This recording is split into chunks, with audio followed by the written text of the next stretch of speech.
Bonjour, Monsieur Pelletier. Bonjour. D'entrée de jeu, pourriez-vous vous présenter brièvement et nous expliquer votre lien avec la ville de Lac-de-Lage? Oui, avec plaisir. En fait, moi, je suis un Beauceron d'origine. Ça fait 4 années que j'habite maintenant, un peu plus de 4 années que j'habite ici au Lac-de-Lage avec ma famille. Sur le plan professionnel, j'ai fait carrière dans le domaine des nouvelles technologies et marketing. Donc, j'étais dirigeant d'entreprise, puis depuis maintenant 1 année et demie, donc j'ai vendu mon entreprise. Je suis en deux projets professionnels et je trouvais l'opportunité excellente de pouvoir redonner à la communauté là, en me présentant comme candidat à la mairie de Lac-de-Lage. On a beaucoup entendu parler dans les dernières années au Québec que la politique municipale, c'était pas toujours facile. Élection Québec rapportait en début d'année que plus de 1000 élus ont quitté leur poste depuis le début du dernier mandat. Il semble vraiment y avoir un problème. Quelle est votre opinion sur le sujet?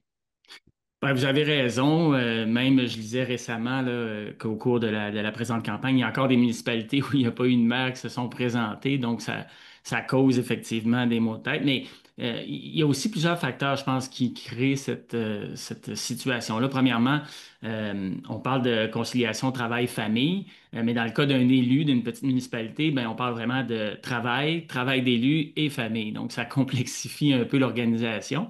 La rémunération est très faible, il faut se le dire, là, dans les petites municipalités surtout. Puis, il y a aussi une montée là, de ce qu'on appelle peut-être les propos haineux ou des menaces sur les réseaux sociaux. Bruno Marchand, le maire de Québec sortant, en a fait un commentaire là, il n'y a pas tellement longtemps. Puis, nous, en tout cas, au Lac-de-Lage, on est chanceux. C'est pas comme ça que ça se passe ici dans la campagne. Fait que moi, j'avais le goût de prendre l'opportunité puis montrer qu'on pouvait avoir une expérience positive, respectueuse dans l'harmonie là, au niveau d'implication dans les conseils de ville. Quel est le premier dossier auquel vous souhaitez vous attaquer au début du prochain mandat? Bon, écoutez, par la force des choses, ça va être le budget 2026. Là. Il faut présenter un budget avant la fin de l'année, donc ça va nous laisser peut-être 6, 7 semaines de travail pour arriver à avoir ce budget-là. Historiquement, ici, au Lac-de-Lage, il y a eu quand même des fortes hausses de taxes dans les dernières années, plus de 10 l'année dernière. Il y a même eu une diminution de services. Donc, les citoyens sont quand même inquiets. Parmi mes conversations que j'ai eues, il y a une inquiétude au niveau des dépenses, des niveaux des frais juridiques, par exemple parce qu'il y a eu quand même quelques conflits ici au Lac-de-Lage entre des citoyens, la municipalité, les employeurs de la ville. Donc, ça fait en sorte que les citoyens se posent beaucoup de questions. Il va falloir qu'on travaille fort là-dessus. Puis dans un contexte de précarité budgétaire, je pense que on n'a pas beaucoup de marge de manœuvre, donc ça va vraiment être important. Je pense qu'on peut changer la culture ici à l'hôtel de ville, de culture qui est un peu plus de confrontation, mais on veut changer ça pour privilégier le dialogue, puis dans le fond, amener un peu plus là, d'harmonie dans les dossiers. Si vous aviez à définir ce qui fait l'ADN de Lac-de-Lage, comment vous l'expliqueriez? C'est simple, dans le fond, c'est vraiment l'harmonie entre la nature puis les activités de plein air. Je pense que les gens qui ont choisi d'habiter ici, c'est vraiment ce qui les motive, ce qui les inspire. C'est vraiment une communauté qui est tissée serrée. Donc, l'entraide est bien, bien réelle. On le voit, j'ai entendu beaucoup d'histoires de citoyens qui étaient nouvellement arrivés, qui n'avaient pas encore une boîte de sortie du camion, puis il y avait déjà des voisins qui sont en train d'apporter de l'aide. Donc, ça, c'est vraiment ce qui caractérise, là, je pense, notre communauté la quiétude, l'accès au territoire qu'on a qui est magnifique. Puis en dernier lieu, je pense que la proximité de la ville de Québec fait en sorte qu'on peut vraiment concilier qualité de vie puis avoir une vie active. Donc c'est vraiment un peu tout ça là, qui caractérise selon moi l'ADN de Lac-de-Lâge. Quelle est votre vision pour les prochaines années? En fait, à quoi ressemblerait le Lac-de-Lage de vos rêves dans une dizaine d'années, par exemple? Premièrement, ça, c'est toujours le fun de pouvoir penser au futur.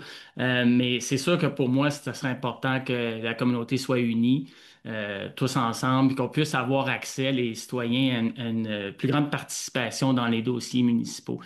Ça reste une petite communauté, on n'a pas des tonnes d'enjeux, mais je pense que le fait qu'on soit proche, ça rend ça important que les citoyens puissent participer. Donc ça, pour moi, c'est la participation vraiment citoyenne aux décisions de la ville.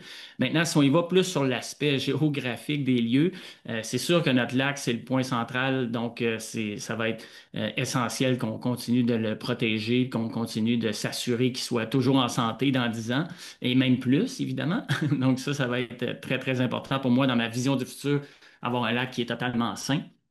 Puis, en termes d'espace, je pense que d'avoir un endroit, une espèce d'espace public commun qui permettrait vraiment le côtoiement des différentes générations, ça serait quelque chose d'important au Lac de l'Âge. On n'a pas de parvis d'église, on n'a pas de lieu de rencontre de par le fait que ça n'existe pas dans notre ville, mais je pense qu'on a l'opportunité de créer un espace qui pourrait ramener ça, là.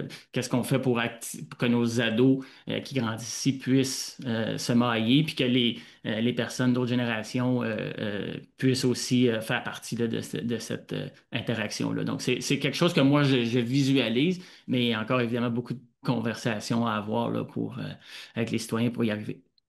Quelles sont vos priorités pour le prochain mandat en matière d'investissement et de budget?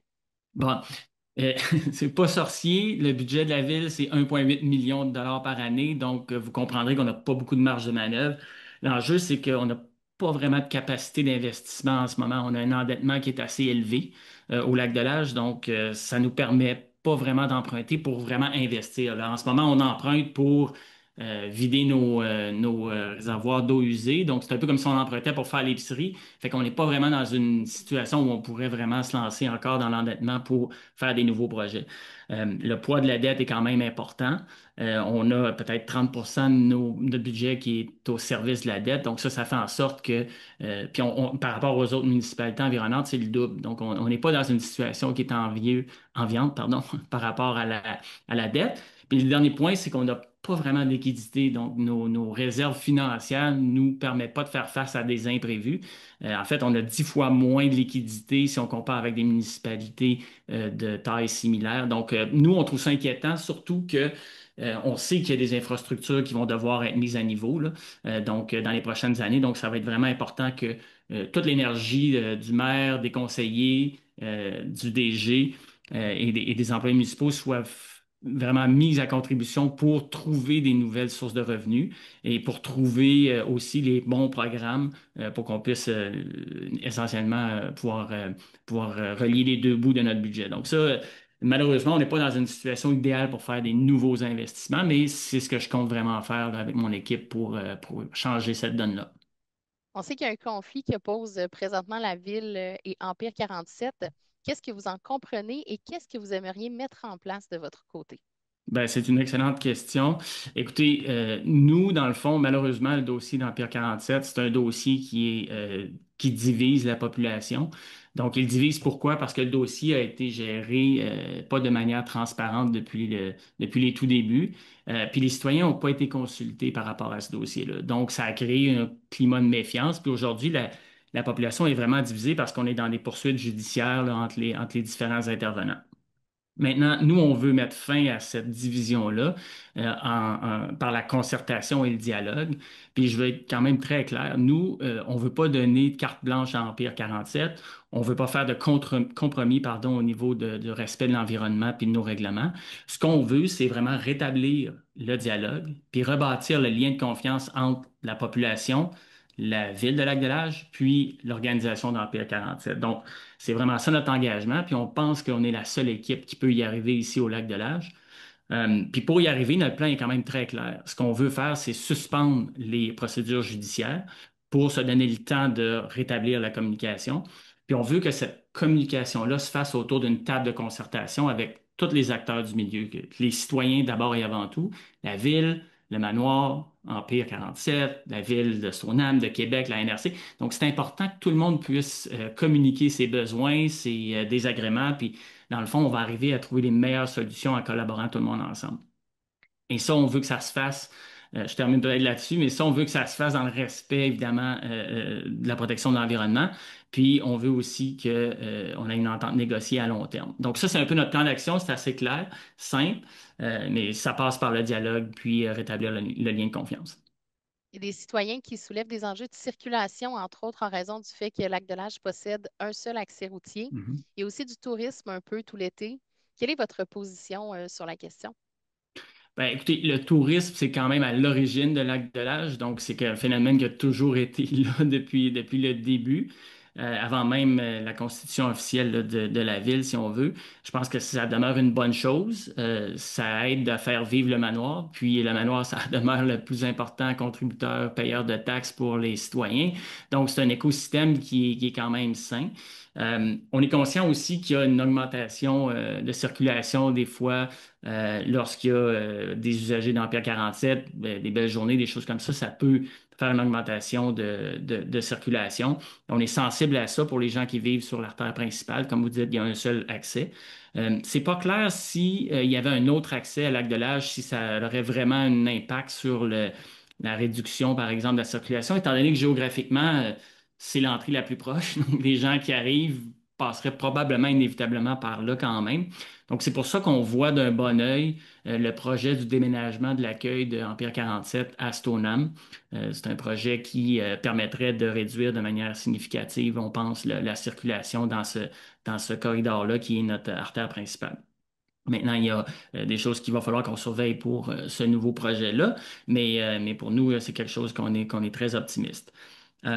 Puis peut-être l'autre point en lien avec le chemin d'accès, il y a des citoyens qui nous ont communiqué peut-être avoir une inquiétude au fait que, étant donné qu'il y avait un seul point d'accès, s'il y avait peut-être des enjeux au niveau de la sécurité publique, à savoir s'il y avait des situations vraiment extraordinaires. Euh, de notre côté, pour l'instant, on a quelques pistes qu'on a commencé à réfléchir qui pourraient aider à avoir des solutions qui seraient utilisables en matière de sécurité publique. Mais évidemment, il va falloir faire ça avec les capacités financières qu'on a comme ville. Surtout qu'il n'y a pas de terrain qui appartienne à la municipalité nécessairement où est-ce qu'on pourrait facilement faire un autre accès. Mais c'est des choses qu'on va regarder en détail, puis on va se donner le temps de aussi consulter les citoyens pour être sûr qu'on prend les bonnes décisions. Monsieur Pelletier, merci beaucoup pour votre temps. C'est ce qui conclut l'entrevue. Parfait, je vous remercie, c'est un plaisir.